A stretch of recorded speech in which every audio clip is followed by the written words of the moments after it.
Assalomu alaykum hurmatli yurtdoshlar, sizlar bilan Abubakir Safayev.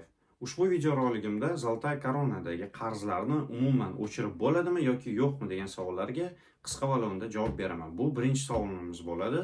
Bundan tashqari qiziqarli bo'lgan boshqa savollarni ham albatta sizlar bilan birgalikda o'rganib chiqamiz. Xo'p, hurmatli yurtdoshlar, Zoltay Koronadagi qarzni faqatgina ikkita asos orqali o'chirsa bo'ladi. Birinchisi, ko'pincha holatlarda hozirda praktikada bo'layotgan moshenniство asosi orqali, ya'ni sizning nomingizga agarda kimdirlar tomonidan sizning roziligingizsiz, xabaringizsiz olingan bo'lsa, ushbu qarzlarni o'chirib tashlash mumkin.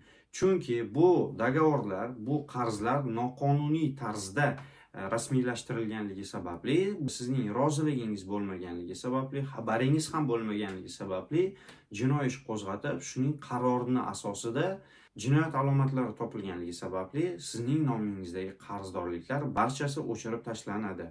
Ikkinchi asosimiz esa, agarda sizda RVP yoki VNJ bo'lsa, qarzingiz summasi 500 ming rubldan baland bo'lsa, ushbu holatlardagina sizning nomingizdagi qarzdorlikni batamom olib tashlasa bo'ladi. Bu ham albattagina arbitrajni sudga murojaat qilinib, ko'pincha holatlarda 6 oydan 8 oygacha bo'lgan muddat ichida hal qilinadi. Bunday ishlar qarori chiqqanidan so'nggina siz bu qarzlardan qutulishingiz mumkin bo'ladi.